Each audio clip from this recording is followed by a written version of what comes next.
এর দোকান আপনাদের দুলাভাই তো দুলাভাই না এর দোকান সুফি আকিদা, তাই না? কেন ওর অস্ত্র শস্ত্র কম আছে? ফিলিস্তিনকে সহযোগিতা করেছে একটুকু? করেছে? খালি লম্বা লম্বা কথা বলে করেছে?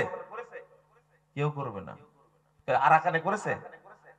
আরাকানে এতজন লোক মারা গেল, এর দোকান কিছু করেছে? ইরান কিছু করেছে? আপনার মতো গাধা নাকি ওরা? ওরা জানে আরাকানে কারা আছে, ওদেরকে সহযোগিতা করলে কি হবে ওরা জানে। আরাকানকে সহযোগিতা করে সৌদি আরব। আরাকানে আছে ৮, সৌদি আরবে শুধু আরাকানি মুসলিম আছে। আজ থেকে ১০ বছর আগে শুনেছি ১৮ লক্ষ তাদেরকে সিটিজেনশিপ দিছে। সৌদি আরব দেয়, জীবনে তুরস্ক দিবে? ইরান কোনোদিন দিবে? এরপরও এর দোকানে আপনাদের দুলাভাই। ঠিক আছে, ট্রাম্প বাইডেন একই। আপনারা বেশি বেশি প্রশ্ন করেন, একটা বুঝদি দেখি। আচ্ছা, হামাস আর ইসরায়েল যুদ্ধ হচ্ছে, তাই না? হ্যাঁ, কার পক্ষে আপনারা? আচ্ছা আমি প্রশ্ন করি, ইউক্রেন আর রাশিয়া যুদ্ধ হচ্ছে, কাদের পক্ষে আপনি? কারো পক্ষে না, তাই না? এদের পক্ষ নিয়ে আপনার কি লাভ? শোনেন শোনেন, মানে এখন ইসরায়েল আর ইরান দুইটা যুদ্ধ হচ্ছে, খোঁজ নেন কেন আপনারা? খোঁজ নেন কেন? ইরান আর মুসলিম রাষ্ট্র ইরান, তওবা তওবা তওবা। ইরান ইহুদি খ্রিস্টানদের চেয়েও খারাপ, এরা শিয়া। এদের এদের জিজ্ঞেস করতে হবে কেন? আমরা ইউক্রেন রাশিয়া নিয়ে কোনো আপনার ভাবনা নাই, ভাবনা শুধু ইরান আর কি নিয়ে, ইরান আর ইসরায়েল নিয়ে। না, আমি একটু চিন্তাও করি না। আমি দোয়া করি, আল্লাহ ইরানকে তুমি ধ্বংস করো, ওখানে মুসলিম রাষ্ট্র যেন হয় প্রকৃত। এখনো ইহুদি খ্রিস্টান যে খারাপ ওরা আছে ওখানে, হামলা করবে ইসরায়েলে। হামলা করছে, একটা তেলাপোকা মরেনি। ক্ষেপণাস্ত্র গুলো কত মানব বান্ধব, পরিবেশ বান্ধব ছিল, একটা মরেছে? হামলা করবে ইসরায়েলে, আগে ঘোষণা দেয় আমেরিকা আগামীকাল হামলা করতে পারে। এগুলো ফাইজলামি না একটা? আর এদেশে ইসলাম কারা এনেছে? ওলিয়া উলিয়া, ওলিয়া উলিয়া নামে যারা পূজা করেন আপনারা, এগুলো সব শয়তান। যারা মানুষের পূজা করে ন্যাংটা হয়েছিল, তারা কি ওলিয়া উলিয়া হয়? হ্যাঁ, যেমন শিয়াল পীরের মাজার, লাঠি পীরের মাজার, এগুলো সব বাটপারি এগুলো। আর শিয়াল কোনদিন ওলি হয় নাকি বলেন তো দেখি? শিয়াল ওলি হয়? এগুলো সব ভণ্ডামি এগুলো। জুমার দিনে খুতবা চলাকালীন সময়ে দ্বিতীয় খুতবার মুসল্লিদের নিয়ে হাত তুলে দোয়া করা যাবে কি? না, যাবে না। আপনি বলেছেন হানাফি ইমামের পিছনে নামাজ হবে না, এই আমি এটা বলেছি? বাক্যটা ভালো করে বলতে হবে। হানাফি ইমামের পিছনে নামাজ হবে না কথা আমি বলিনি। আমি বলছি যারা সুফি, সুফি আকিদা। বাংলাদেশে কোনো হানাফি আছে? বাংলাদেশে কোনো হানাফি নাই। সব দেওবন্দি আর মাতরুদি আর আশারি আর বেরলবি, এরা হানাফি না তো। বাংলাদেশে একজন হানাফি নাই। হানাফি প্রকৃত হানাফি হলে আহলে হাদিসের হানাফি। হানাফি সেই যে ব্যক্তি ইমাম আবু হানিফার আকীদা এবং আমলকে ফলো করে। বাংলাদেশের যারা নিজেদেরকে হানাফি বলে ব্যবসা করছে, এরা ধোঁকাবাজ। এরা ধোঁকাবাজ। ইমাম আবু হানিফা রাহিমাহুল্লাহর আকীদাও মানে না, আমলও মানে না। ওরা আকীদা মানে আশআরী আর মাতুরিদি, আর মাসলা মানে দেওবন্দি। ওরা দেওবন্দি, ওরা বেরলবি, এরা হানাফিকে বলল। আর আমি বলেছি যাদের আকীদা আল্লাহ সর্বত্র বিরাজমান, এদের পিছনে নামাজ হবে না। যারা বলে আল্লাহ নিরাকার, যারা বলে নবী এখনো মরেনি, যারা তাবিজের ব্যবসা করে, এদের পিছনে নামাজ হবে না। এ কুফরি আকীদা এগুলো। যারা মিলাদ করে তাদের পিছনে নামাজ হবে না, নামাজ পড়লে বাতিল হবে, আপনারা পড়বেন না। রাষ্ট্রে ইসলাম কায়েমে আহলে হাদিস আলেমদের কোনো ভূমিকা দেখা যায় না। আসলে ইসলাম কায়েমটাই তো বুঝেন না আপনি, তাই না? ইসলাম কায়েম কাকে বলে এটাই তো বুঝেন না। ভ্রান্তির বেড়াতে একামতে দিন বই আছে, এটা পড়ে নিন। বিয়ের ক্ষেত্রে দিনদার মেয়ে চেনার উপায় কি?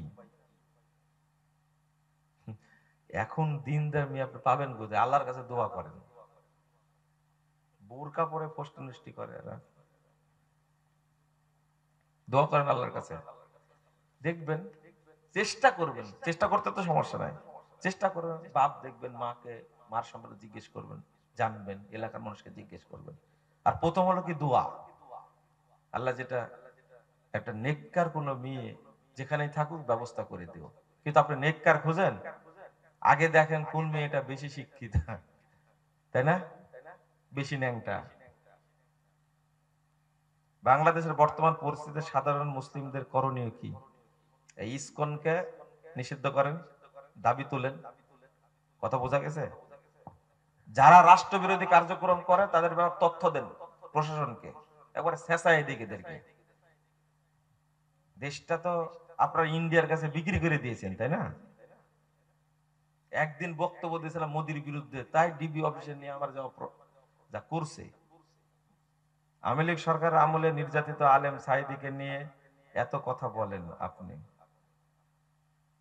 কিন্তু বিএনপির আমলে নির্যাতিত আলেম ডক্টর গালেব স্যারকে নিয়ে কিছু বলেন না কেন? তোমার জন্মই মনে পরে হয়েছে।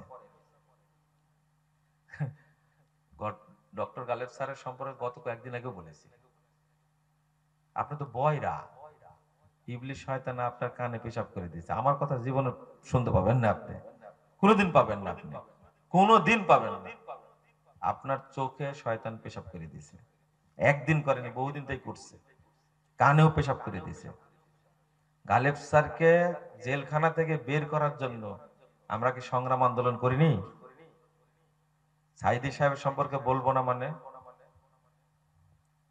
কেন বলি আপনি জানেন না? সাইদি সাহেবকে বলি তো আপনার জন্যই। জাল হাদিসের কবরে রাসূল সাল্লাল্লাহু আলাইহি ওয়াসাল্লামের সালাত, এই বইটা পড়ে আমার কাছে 9 পৃষ্ঠার একটা পত্র লিখছিলেন 2013 সালের 25 ডিসেম্বর। এখানে মনে হচ্ছে আপনার প্রশ্নটা করার মধ্যে আপনার অন্তরে কোনো বক্রতা আছে। আমি এটা বলি দাওয়াতের উদ্দেশ্যে। যখন শিরোনামে পত্র আসলো ভুল সংশোধনে সফলতা আছে, ব্যর্থতা নেই, লজ্জারও কিছু নেই, তখন আপনার মতো মানুষের ওযু নষ্ট হয়ে গেছিল। কি সর্বনাশ হয়ে গেল! সাইদি সাহেব যদি নামাজ চেঞ্জ করে ফেলে দেয় তাহলে বাংলাদেশে তো আর কেউ থাকবে না, সব আহলে হাদিস হয়ে যাবে। এই দেখেন, আহলে হাদিসদের জন্য বলি, আরো বলবো, মরা পর্যন্ত বলবো। আমি কি আমার সম্পর্কে বলেছি? আমার বাপ সম্পর্কে বলেছি? বলবো। পত্রটা পড়ে দেখেন কি লিখছেন ওর মধ্যে। উনি যেটা করেছেন আমি তো করতে পারবো না, এখনো বলছি, ভবিষ্যতেও বলবো। বাংলাদেশের অধিকাংশ মানুষ যে সালাত পড়ে, সেই সালাত কি রাসূলের সালাত? জাল সালাত না। এটাই উনি বুঝে পত্রটা দিয়েছিলেন। ভাষাটা কি? ভুল সংশোধনে সফলতা আছে, ব্যর্থতা নেই, লজ্জারও কিছু নেই। এটা তো মানুষকে বুঝাতে হবে। তোমার আকীদা ভুল, তোমার আমল ভুল, তোমার মানহাজ ভুল, এটা জাতিকে বুঝাতে হবে না? আপনার কথা বললে তো হবে না, সাইদি সাহেবের কথা বললে মানুষ বুঝবে যে এত বড় আলেমেরও সালাতে ভুল ছিল। তবে তিনি যে 80 সালেই বলেছিলেন, 1980 সালে, যে আপনারা আল্লামা আলবানীর বই পড়ে, সালাত শিক্ষা বই পড়ে সালাত পড়বেন। আপনি পড়েছেন? 80 সালে বলেছেন, সেই চিটাগঙ্গে তাফসীর মাহফিলে। আপনি পড়েননি কেন আলবানীর বইটা? নাসিরউদ্দিন আলবানীর সালাতের বই আর আমার সালাতের বইয়ের মধ্যে কোনো মাসালাগত কোনো দ্বিমত নাই, একই। পড়ে দেখেন আপনি, খালি একবার পড়েন। কিন্তু আপনার তো ওযু নষ্ট হয়ে গেছে। হায় হায়, সাইদি সাহেবের মাথা নষ্ট করে দিল। এই মুজাফফর বিন মুহসিন শেষ করেছে। আমার নামে কত মিথ্যাচার করলেন, না দেখাই হয়নি, সাক্ষাতে হয়নি, চিঠি লেখেনি, মুজাফফর মিথ্যাচার করছে। এরও বিচার হবে ইনশাআল্লাহ। তবে প্রশ্নটা করেছেন আপনার বাঁকা দৃষ্টিতে, আমি বুঝেছি, আপনারা বুঝেননি। কি ভারতীয় বিষয়ক ফুরফুরা কি লিখছেন, বলেছেন বাংলাদেশে যা হচ্ছে খারাপ হচ্ছে, তার এই মন্তব্যকে আপনি কিভাবে দেখেন? বাংলাদেশে যা হচ্ছে ভালো হচ্ছে এখন, আপনারা ধৈর্য ধারণ করেন, আপনারা ধৈর্য ধারণ করেন, বেশি লাফালাফি করে লাভ হবে না ইনশাল্লাহ।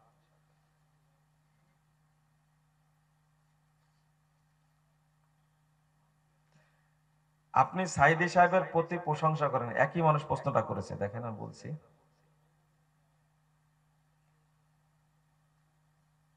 প্রশ্নটা একই মানুষ করছে, আমি যে আগে কথাটা বললাম এমনি বলিনি। কোথায় গেল প্রশ্নটা?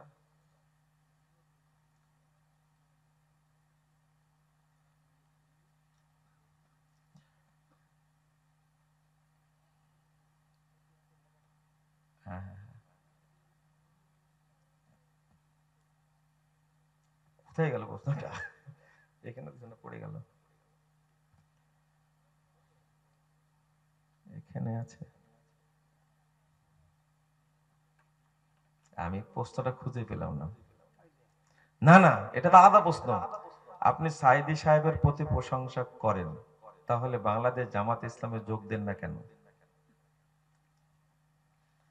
প্রশ্নটা পেলাম না, এখানে কোথায় গেল? এইগুলো সব খুচরা খুচরা মানুষ, এগুলো সব, হ্যাঁ, এগুলো আবেগী লোক কিছু। জামাত ইসলামের আকীদার ব্যাপারে আমি লিখছি, আপনি জানেন, পড়েছেন আপনি? না না, প্রশ্নটা করছে অন্য উদ্দেশ্যে। আমি 99% কনফার্ম, 1% যদি মিথ্যা হয় আল্লাহর কাছে মাপ চাই, 1%। আমাকে কিছু মানুষ বলছে যে মুজাফফর বিন মুহসিন, ভালো করে শুনেন আপনারা, মুজাফফর বিন মুহসিন জামাত ইসলামের সর, জামাত ইসলামের সর হিসাবে আহলে হাদিস সমাজকে সে ধ্বংস করছে, বুঝছেন? আমি গোপনে জামাত ইসলামে যোগ দিয়েছি, দেওয়ার কারণে এই কাজটা হচ্ছে। শোনেন, এই পাপের কি শাস্তি হবে দুনিয়াতেও দেখবো ইনশাল্লাহ, পরকালেও দেখবো।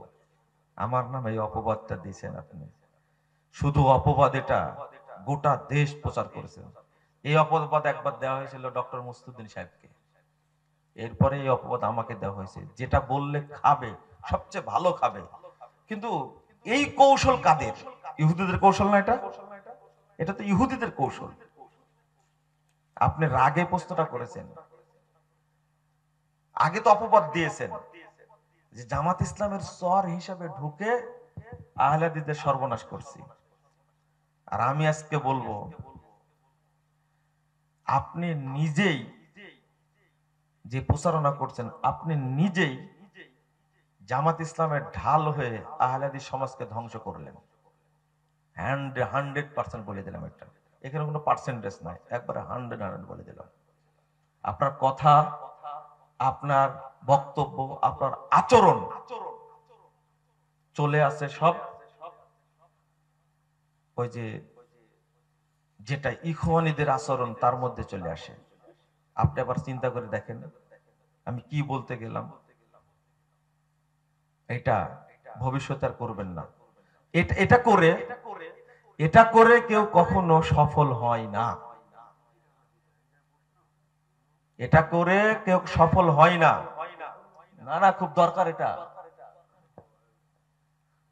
জানার জন্যই তো করেছে, এটা আমাকে বলার জন্যই তো করছে। এটা কত কত ভাবে চেষ্টা করেছে, আজকে প্রকাশ্যে বললাম তাই। আমার নামে এই মিথ্যাচারটা করছে, ওদের কারো ক্ষমা নাই, ক্ষমা নাই ওদের। তবে ইতিহাস আমরাও জানি, আমরা জানি না কে আগে শিবির করতো, আমরা জানি না কে আগে জামাত ইসলাম করতো, আমরা জানি না।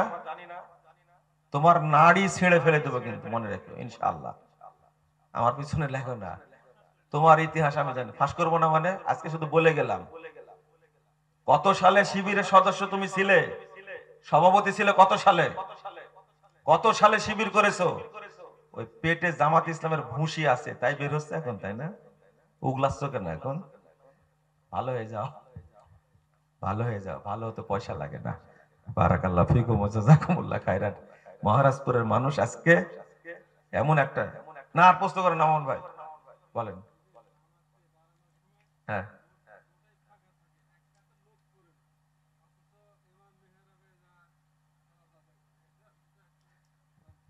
না, মেহরাবের বিষয়টা হলো যখন ইমামের থাকার জায়গা থাকবে, মেহরাবের বাহিরে দাঁড়ালে ভালো, মেহরাবের ভিতরে দাঁড়িয়ে সালাত আদায় করলে সমস্যা নাই। তবে সবাই এ ব্যাপারে একমত যে ইমামকে যেন দেখতে পাই, ইমামকে যেন কি দেখতে পাই। আমরা কিন্তু একটা ফতোয়া দিয়েছি ইখলাসে, এবার এই মাসে দিয়েছি, আপনি পড়ে নেন, এই ডিসেম্বরে আসবে মেহরাবের ব্যাপারে, ইমামকে যেন দেখতে পাই। এই জন্য আমরা বলেছি পিছনে যদি ইয়া হয়। আর একটা প্রশ্ন করেছে, উত্তর দেব শেষে। আহলে হাদিস আন্দোলন কি কোন সংগঠনের নাম নাকি এটা কোন ব্যাপকতা? ও, আপনিও এক মূর্খ। আহলে হাদিস আন্দোলন একটা ব্যাপক ভিত্তিক পরিভাষা। আহলে হাদিস আন্দোলন করে প্রত্যেক ব্যক্তি, প্রত্যেক কারো সম্পত্তি না, এটা এটা তো ভুল, বুঝতে ভুল হয়েছে। ও বুঝেছি, আমি যে লিখছি যে আহলে হাদিস গভীর ষড়যন্ত্র কবলে আহলে হাদিস আন্দোলন, এর অর্থ গভীর ষড়যন্ত্র আহলে হাদিস আন্দোলন বাংলাদেশ না, গভীর ষড়যন্ত্র কবলে আহলে হাদিস আন্দোলন, এটা আহলে হাদিস আন্দোলন বিশ্বব্যাপী যে দাওয়াত, এই দাওয়াতকে বোঝায়। আহলে হাদিস আন্দোলন বলতে আহলে হাদিস আন্দোলন বাংলাদেশ না। যখন আহলে হাদিস আন্দোলন বাংলাদেশের জন্মই হয়নি, তখন আল্লামা আব্দুল্লাহ আল কাফি আল কুরাইশি সাহেব আহলে হাদিস পরিচিতির মধ্যে ৮০ বারের বেশি আহলে হাদিস আন্দোলন কথার উল্লেখ করেছে। কোথায় পাওয়া গেল? আসলে মূর্খর একটা স্তর আছে, এটা কোনো স্তরে নাই, সিরিয়ালি নাই এটা।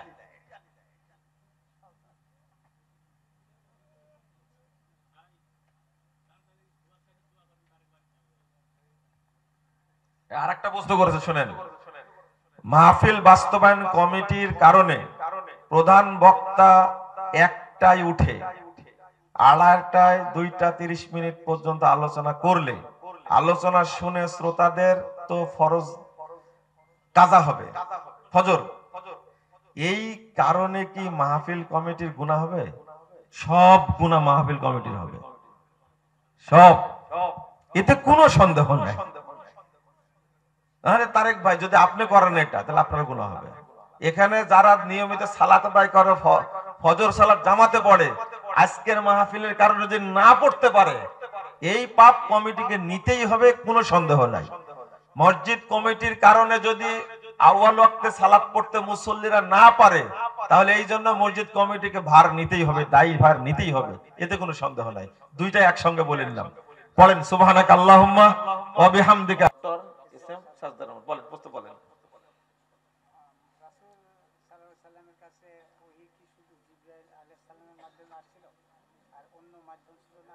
না, ইয়ের মাধ্যমে আসছে, স্বপ্নের মধ্যে আসছে, ইসরাফিলের পক্ষ থেকে আসতে জানা নাই। তারপরে সরাসরি আসছে, 5টা পদ্ধতিতে ওই আসছে, এটা পাওয়া যায়, এটা ইসলামিক স্টাডিজ যে ইউনিভার্সিটিতে পড়ানো হয় সেই বইয়ে পাওয়া যায়। এই বইয়ের আর রেফারেন্স আপনি দিলেন কেন? না না, আপনি রেফারেন্স দিবেন একবারে মূল তথ্যসূত্র থেকে, এই কথাটা বলে বলবেন না। না না না না, ইসলামিক স্টাডিজের বইয়ের মধ্যে আছে যে আবু হানিফা একটানা ৫৫ বছর রোজা রাখছে, ৯৯ বার আল্লাহকে স্বপ্ন দেখছেন। তারপরে একটানা ৫০ বছর এশার অজু দেয়া ফজরের সালাত আদায় করেছেন। কি এগুলো কি সত্য না মিথ্যা? টাটকা মিথ্যা কথা, আর রেফারেন্স দিবেন এইভাবে। গাজওয়াতুল হিন্দ যুদ্ধের সময় কি চলে গেছে, এসেছে? হ্যাঁ চলে আসছে, নেমে পড়েন। এই গাজওয়াতুল হিন্দের বিষয়টা, এই যুদ্ধ সংগঠিত হয়েছে, এটা হয়ে গেছে। এই গাজওয়াতুল হিন্দ মানে হিন্দের যুদ্ধের যে হাদিস, এটা গত হয়ে গেছে, এটা বলে গেছেন ইমাম ইবনে কাসির রাহিমাহুল্লাহ। 773 হিজরিতে তার জন্ম। কত আগে বলে গেছেন যে এই যুদ্ধটা হয়ে গেছে, আপনারা জানেন না। আর এখন এই এই এই হাদিসটা বলে কুতুকুতু দেয় মানুষকে, এখনই যুদ্ধ হবে, হিন্দ জয় হবে। তবে আরেকটা খেলাফত প্রতিষ্ঠিত হবে কিয়ামতের আগে, এটা ইঙ্গিত বহন করে ঈসা আলাইহিস সালাতু ওয়াস সালামের সময় যখন ইমাম মাহদী থাকবেন। কথা বোঝা গেছে? এইটা হাদিসের একটা ভুল ব্যাখ্যা। এই যে একটা ভুল ব্যাখ্যা যে গাজওয়াতে হিন্দ হবে, এই হিন্দুস্তান জয়ী হবে, এই কথা বলে লাগাই দাঙ্গা, লাগাও মারো আর পিটো। এই সামর্থ্য নয়, আপনি মোদির সাথে যুদ্ধ করতে যাবেন কেন? আপনি আম্মার ইয়াসির তার মা পিটাচ্ছে, মারছে, বেলালকে মারছে, আল্লাহ রাসূল দেখতে পাচ্ছেন, নবী প্রতিবাদ করেননি কেন? আল্লাহ নবী 1 নম্বর অপরাধী না? প্রতিবাদ করেননি কেন? প্রতিবাদ করতে পারবেন না। আল্লাহ রাসূলের মাথার উপরে মুটের ভুঁড়ি চাপে দিয়েছে। ইবনে মাসউদ বলছেন আমি দেখতে পাচ্ছি, কিছু করার নাই। তখন জিহাদ করেননি কেন? জিহাদ করতে মরবে। আরে জিহাদের টাইম আছে, সামর্থ্য না থাকা পর্যন্ত নামা যাবে না। মার খাচ্ছে, দেখতে হবে আপনাকে, এটাই সুন্নাহ। এইটা মেনে নিলে মক্কায় এত অত্যাচারিত হয়েছেন, সাহাবীরা হিজরত করে হাবশায় চলে গেলেন, তাও বুঝে আসে না। আর গাজওয়াতুল হিন্দ আপনি করবেন, এখন কসাই হলো মোদি, এই শয়তান মুসলিমদেরকে মারা নিয়ে ব্যস্ত। আপনারা শক্তিশালী হন, তারপরে অস্ত্র ধরেন। আর এখনই ধরবেন। এই যে কিছু জঙ্গি একদিনে 64টি জেলায় বোমা হামলা করে সবগুলো পালাই গেছে। এখন কাকে ফাঁসি দিছে, কেউ মরেছে, কেউ এখন গর্তে আছে আর জেল খাটছে বছরের বছর, 13-14 বছর জেলখানায় আছে। এটা অযোগ্যতা, অবুঝ, এটা শরীয়তের বুঝ না।